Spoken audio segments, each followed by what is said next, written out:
everybody, and welcome to another exciting episode of the Ungrownups video transmission.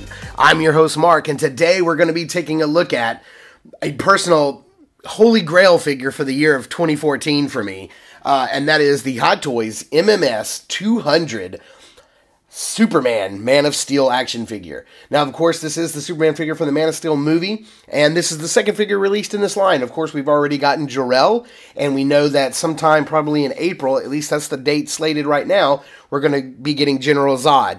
And I really, really hope that Feora and maybe even a black suit Superman or the black suit General Zod will be down the line, because I really want to keep collecting this line.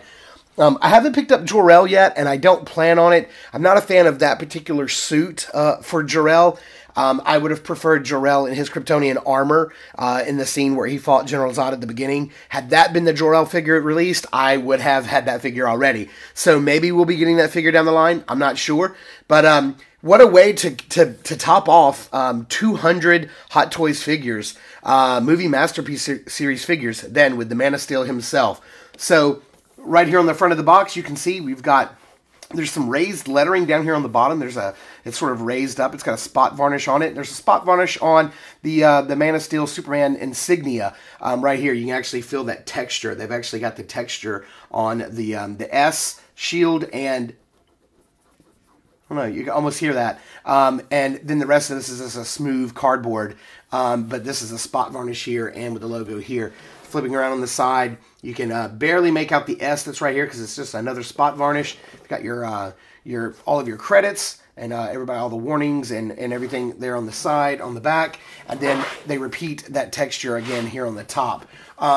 Not to be releasing just a simple MMS box, Hot Toys went ahead and made this a magnetic, you can hear that snap shut, magnetic flap front, repeating that texture on the inside of the box here, here, and here. And of course, you've got all of the credits of the people who sculpted it and everybody who made this figure. So you can see the figure right in there. And I have already opened up this guy once.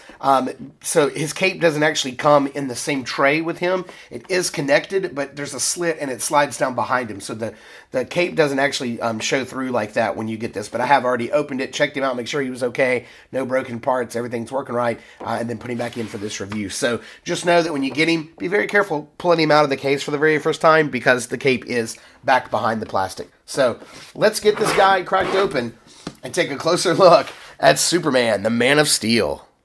Alright, so here we have the Man of Steel himself opened up, and out of the package, you can see everything he comes with. Now, the first thing you'll notice is that, A, he does not come with your standard Hot Toys black crotch grabber stand. He does come with a modified version of what they're calling the dynamic stand. Hot Toys will be releasing the standalone dynamic stands, I think in February, for about $25 to $26 a piece. They basically come with a metal bendable pole. This thing is posable. And it's also metal, and it has a modified waist grabber with a back support, and all of this is padded. The back support's padded as well. So we'll be getting dynamic standalones sometime soon in the next month or so, but they have a very large Superman S-Shield base that this screws down into. So you'll notice that you don't get a crotch grabber, but we do get our very first dynamic stand. So this is going to be really cool. It's going to come in really handy for reviewing other figures. I have a couple of those dynamic stands on order, so because I have a couple of flying figures like Thor and Iron Man that I'd like to pose with those things. So we'll be using those in reviews in the future. You can also see he comes with 4 sets of hands. You've got 2 relaxed hands, 2 flight hands, 2 grabbing hands, and then 2 fists. He also comes with an extra set of hand pegs, of course, and because it was a 200 MMS figure, they're claiming that this is your celebration gift, and it is a 1-to-1 Kryptonian command key that was used in the film. It's a replica. It is made of metal, which is really cool. This is metal as well, so you can hear that. It is made of metal. It's got a lot of heft to it. It's a lot of weight to it, but it's not very detailed. It looks like a very mass market kind of. This looks like it's got about as much detail as if you would have bought this as a keychain. It's not very detailed. It's not nearly as detailed as the one used in the film. So that's a little disappointing, but I'm glad they included it. I really kind of hate that they say, oh, this is your 200th figure celebration piece, when really this should have just been included with Superman to begin with. in all honesty, I would have rather them not included that at all and give me a second head sculpt with a grimace and a little anger to his face. But that's just me. You also get a 1/6 scale Kryptonian command key, which is so tiny I can barely pick the thing up with my monster hands. And I don't even think his hands can actually hold this unless you kind of hold it between two fingers like a cigarette. But we'll be looking at those things in detail in just a minute anyway. But as you can see, even without the dynamic stand, Superman stands quite well. I have seen some other reviews where people have talked about having weak ankles. That may be the case in my figure. I'm actually pretty lucky. Mine does not have weak ankles, so he's able to stand up just fine on his own, no problem. And yeah, I mean, this is everything he comes with right out of the package. So let's take a closer look at the hands and the Kryptonian command key, and then we're going to take a look at some of the fine detail that Hot Toys has crafted into this amazing Superman figure.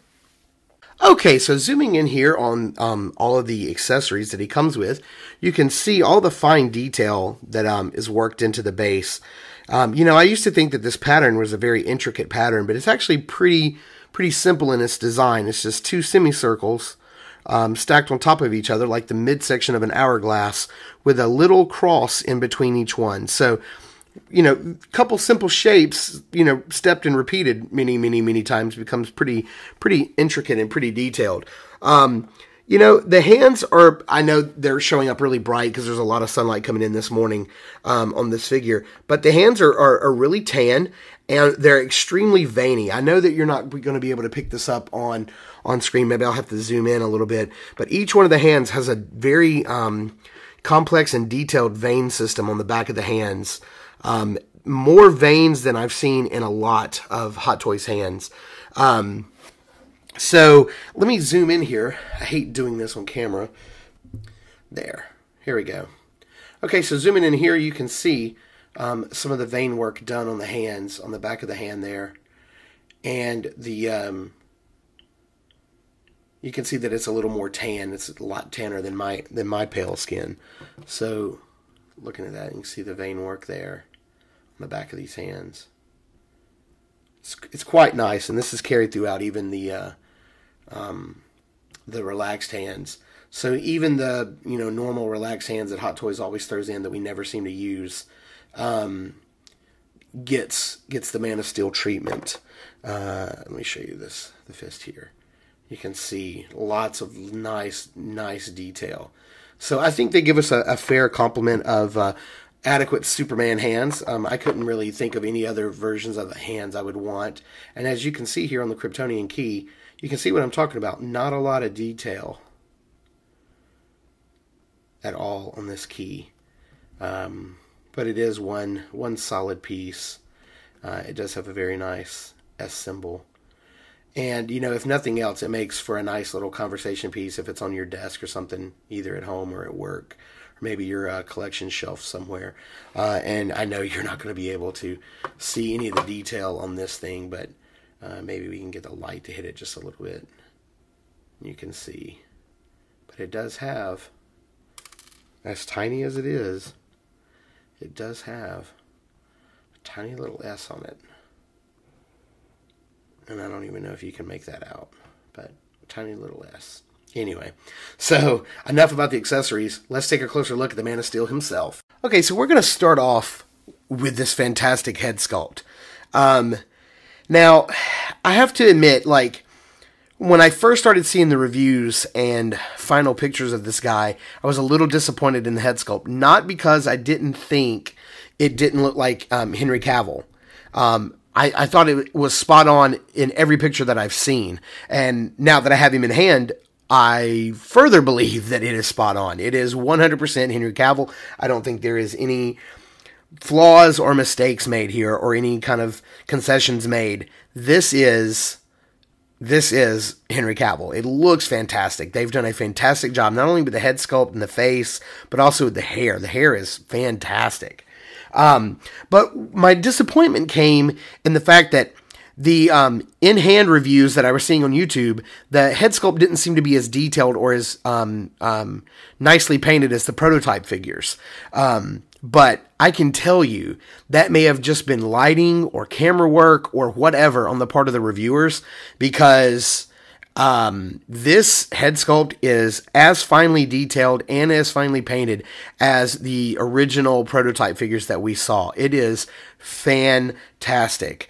Zooming in on his eyes while I was setting up the focus for this particular shot, I could see that they have added a clear varnish to his eyes to give them a nice wetness and a softness to make them look more and more realistic, which is absolutely fantastic. He's got tiny little blemishes and mole marks and tiny little spots on his skin that I just wasn't seeing in some reviews. And I apologize for my camera not being able to pick up some of that stuff here. I'm basically zoomed in to show you more of the overall face sculpt, not some of the paint detail. My camera, while it's decent enough, can't really zoom in because of the lens. I don't have a nice macro lens on this camera.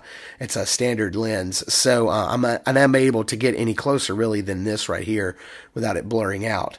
But I mean, I can't say enough. I mean, every hair is individually sculpted. There's no like hair clumping to sort of save some sculpting time or budget or however it is that they go about sculpting this hair. It's absolutely fantastic. It just, through and through, it's just spot on Henry Cavill. I don't know if you'll be able to pick this up, but there's tiny little hairs, not even painted, they're sculpted right below the ear at the hairline. And I have to tell you, as far as it goes with there being a line at the top of at the bottom of the jaw and at the top of the neck, on this figure, it doesn't bother me one bit at all. It is barely noticeable. It's nothing like the Selena Kyle Catwoman head sculpt. Whoa! I knew he was gonna do that sooner or later. This figure is just, the head sculpt is spot on Cavill. It is amazing, and I can't thank Hot Toys enough for giving us one of my most anticipated figures, but also at the same time giving us a head sculpt that's pretty spot on. It's just absolutely fantastic. Just want to make sure I have it in focus for you guys for one last shot here. And I love the intense look on this face, and I love how it can be at once sort of thoughtful and determined. When looking up, this is something that Rhino pointed out in his review, and I thought it was absolutely brilliant, in that the head sculpt almost looks like it changes expressions depending on which way you have the head tilted. So he's kind of got this thoughtful, sort of contemplative, sort of determined look if you tilt the head upwards, like so. But also, if you were to tilt the head down, how the way it's sculpted, he just looks angry. He just looks mad. And like that, I'm about to come kick your ass. Like, you might want to stand back, you know? He just has that very, you better listen to what I'm saying kind of look. And I think that was spot on for Rhino to point that out, and I couldn't agree more. And I love that. I love that. It's just a very thoughtful process that Hot Toys goes into when they decide what expression to put on a face or to sculpt into a head sculpt. And, you know, having something like this that seemingly changes the expression based on how you have the head tilted it's absolutely amazing. It's a subtle craft and an art form that they seem to have started to perfect. So the head is not the only place on this figure that's got a ton of great sculpted details. So why don't we zoom out a little bit and take a closer look at this fantastic suit. Okay, you guys know I don't particularly like going handheld too much. I like videos that are kind of locked off and steady, but really to sort of fly around this figure and look at what we really need to look at, I'm going to have to go handheld here. So again, another look at that head sculpt right there. Absolutely amazing. we're going to move down here to really and truly my biggest complaint about this figure. I'll go ahead and get this out of the way early in the video because this is going to be a glowing review of this figure. But that band right there, I do not care what anyone says. In the film, it is blue. It is a deep, dark blue. It may be the color timing that they added to the final mix of the film. It may be that it was actually black when they shot it, but in processing the film and color timing it and everything that goes into making a movie, the color and the tone of the film is changed, and that thing appears blue. It should not be black. It should not be black. Now, people can argue that the S is too small, that it's too far down, that it actually comes up and barely touches this. It does. Everybody is correct. The S is larger. It does on the actual suit. It is larger. It does need to ride up higher. I don't care about any of that. But I care about that line right there being black. His gauntlets are black and his piping is black. And in the film, it appears to be a deep, dark, rich blue. And I absolutely hate that about this figure. I think it is the biggest, single most fail on Hot Toys' part of this figure. So just saying that, getting it out of the way, and I'm going to try not to mention it again. As you can see, the texture of the suit, everybody keeps going on and on and on about it, is absolutely fantastic. I knew that was going to happen because I'm holding the camera with one hand, and I knew the minute I try to pinch this material. This material, for anybody who has the any one of the Spider-Man, Sam Raimi Spider-Man releases, will know exactly what this material feels like. It feels just like the Spider-Man suit, with just it being a touch more rubbery. The detail is absolutely fantastic. How they get that material like that, how they craft this material, they must use some sort of witch's brew. It's black magic is all I can say. I'm not even sure how it works. But I will say one of my most fantastic pieces that I've learned from watching other reviews and finding pictures online is that the shield is actually made to go through the suit and it plugs into his chest cavity. Which is absolutely fantastic, which means at no point would that shield ever move off of his chest. No matter how you turn or twist the figure, the shield will always stay in place. And I think that was a very, very smart move on Hot Toys' part. You'll see moving down the side here, see some of the detail on the sleeve, and then the detail on the gauntlet. And yeah, I do have the relaxed hands on this figure. I can't wait to show this pose off. It's quite nice, and just a sort of static museum pose. You can see that the one of the coolest aspects of this material is that it is so thin that, and I'm going to turn it so you can see, that right there, that vein that runs down on top of the bicep is actually visible. Now, that's not on the suit. That's actually sculpted onto the figure underneath. And that's how thin this material is, that you can actually see his veins through the material, just like you could in the film. Cavill had that huge, huge vein that would run down his bicep. And that's really cool that you can see that. The other thing that's really nice is how you can see the ab work. You can actually see the definition of the abs, of the whole abdomen piece underneath, and that's all sculpted onto the figure, and you can see that the material just picks it up. Again, this black piping on the side, it doesn't ruin this figure for me because this figure is amazing and it's one that I've wanted for a while, but it really, really, really bothers me that it's black. I just can't say that enough. Okay, so we've got the man bulge. We'll move around from there, going down, looking at the material. The suit is exactly, it's crafted the same way it was in the film, to where it's almost seamless throughout until you get to the back, and then that's where the actual seam is. You can see nice detail throughout. One of the flaws on my figure, not big enough for me to want to return it, as you can see right here at the top of this boot, right here, it's almost like there's too much rubber material. It looks like that's a part that should have been trimmed off on mine, that it wasn't. Or it looks like the outer material doesn't go up on the top of that boot quite enough. That's just a defect on mine. You can see it's not on this side, but it is on that side. I may try to go about fixing that with an X-Acto knife. I may not. It just depends. I don't really want to ruin the suit underneath, so I may just leave it. It doesn't bother me too much. Moving on down here, you can see detail goes all the way throughout the suit. It picks up the boots are separate. They are removable, but I would never never remove these boots. You never get them back on. They just look absolutely fantastic, and you can see that even the sole, it even has a sole, and of course that's part of the process of putting the sole on after the material to sort of keep it tucked in the top of the bottom of the shoe. So that's part of the production. It's an added. I think it aids in production of the figure, and it also makes it look very accurate at the same time. So this suit, absolutely fantastic, and the cape. The cape is one of the best capes Hot Toys has ever produced. I think it hangs beautifully. I think it drapes very nice. I know that there's a custom cape out there by Tony May. Is it May or Mai? I can't remember. Maybe Mai. Sorry, Tony, if I've messed up your name.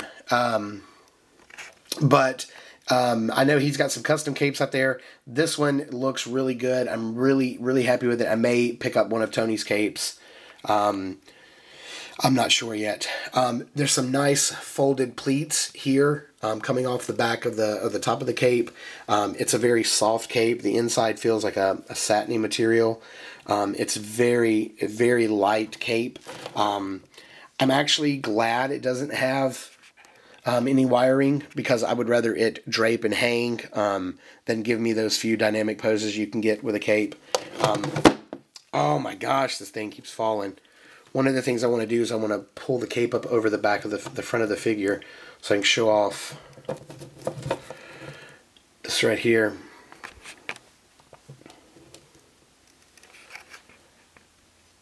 So lifting up the cape, this is what the back of the figure looks like, and this is quite precise to the actual costume that Henry Cavill wore in the movie, in that it was designed to be fairly seamless, and right here he had a zipper that the suit zipped up right there. So they've went about producing this figure in much the same way that the original suit was produced, and you can also see that the cape is affixed by being threaded both here and on both shoulders. You can see that it's threaded there and there, so the cape, you don't have to worry about like coming off or anything. It's quite secure.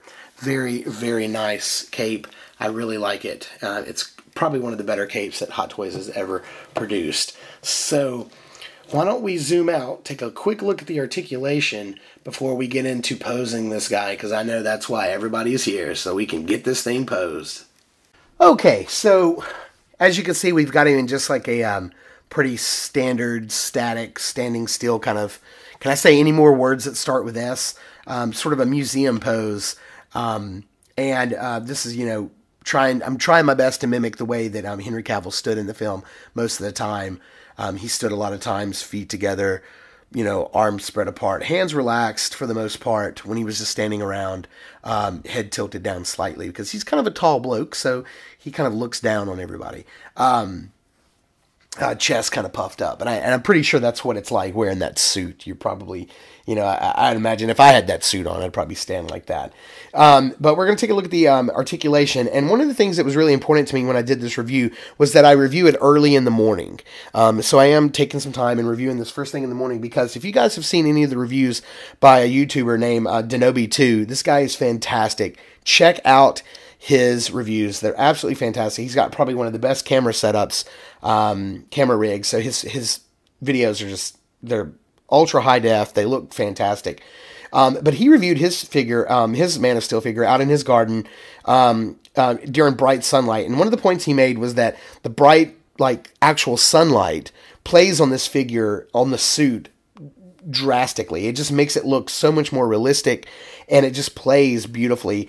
And I think that's because that may have been why they went with a detailed texture on the suit in the film, was so that it would sort of capture and it kind of grab onto that sunlight, kind of the way that Superman grabs the sunlight and uses his the radiation from the sun to, really fuel his powers. So because I saw that video, I was like, man, I'm going to do the same thing. I really want to, I'm not going to go film outside. It's freezing cold here.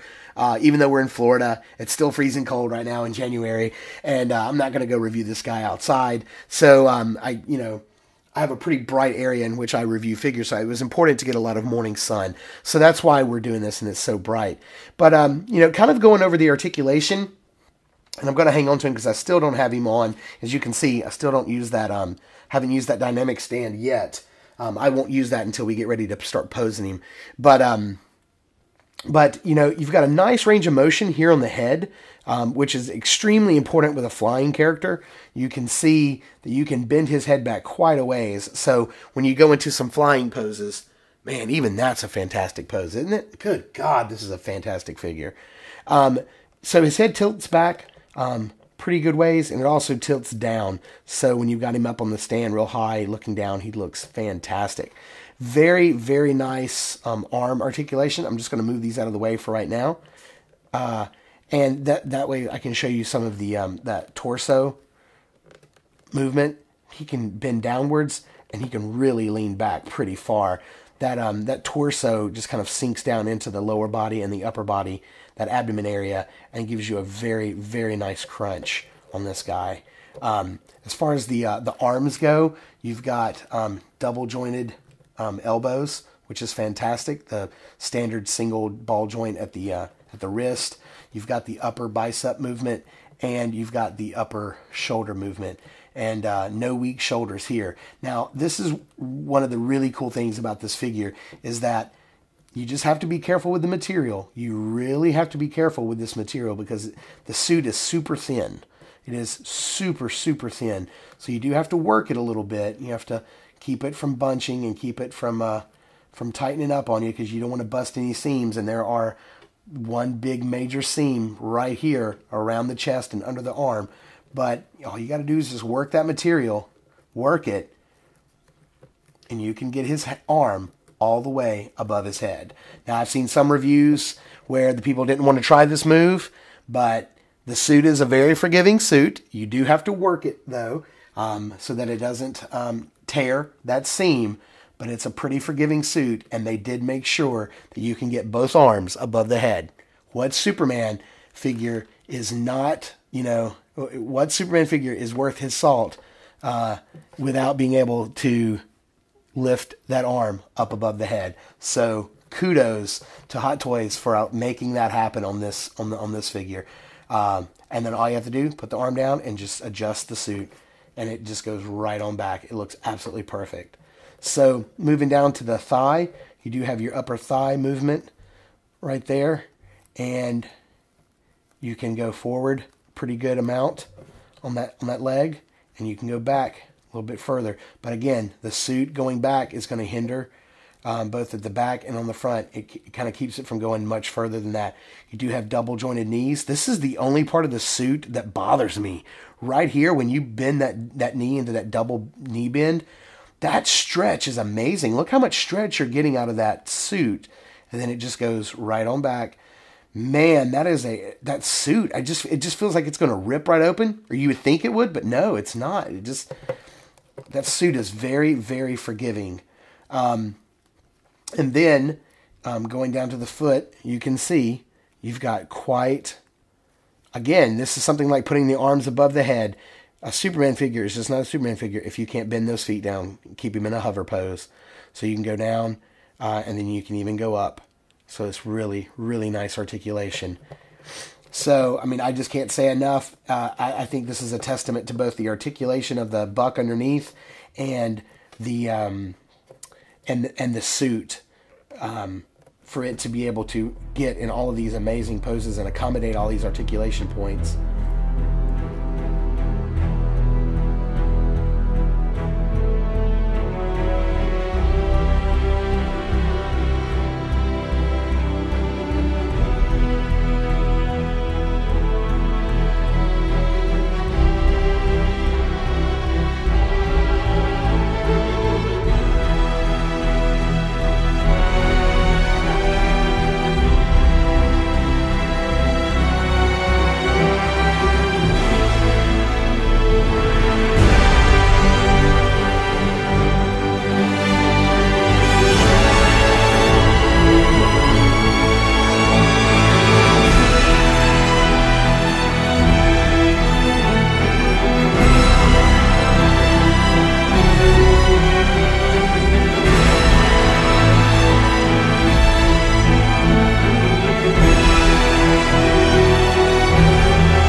Okay, so I hope you guys enjoyed those poses and enjoyed that cameo by a certain certain bat friend there. And as you guys know how I like to end these reviews, it's how the figure's going to go on my shelf. And one of the main reasons, or I guess maybe a secondary reason why I ended up getting rid of my original Christopher Reeve Superman and getting the San Diego Comic-Con darker evil Superman from Superman 3 was not only because I like the darker colors and I really like that scene from Superman 3, but I really wanted this base. I wanted this destroyed city base that Superman came with. And the reason I wanted that base was for this Superman. So this is pretty much how Supes is going to go on my shelf. I'll probably change it up from time to time because I don't want the suit to stay in one position too long. I don't want it to be stretched out and all flappy in one particular position. But this is how he's going to go on my shelf here in just a minute. Destroyed city base, him and Zod are going at it, and he's hunched over and he's ready to go. One fist ready to grab, one fist ready to punch. So this is how he's going to go up on the shelf for the time being. Let me spin him around here a little bit so you get a better look at that pose. That's how he's going up. I'm not even holding him with the flight stand back there. I'm kind of using it to flare his cape out a little bit. Spin it around on this side. So there you have it. That's going to about do it for this Man of Steel Superman MMS 200 review. As always, we're going to ask if you guys dug the video. Please like, comment, or subscribe. And be sure to check out all of our brand new toy reviews right here on youtube.com/ungrownups or check out ungrownups.com. So until next time, peace.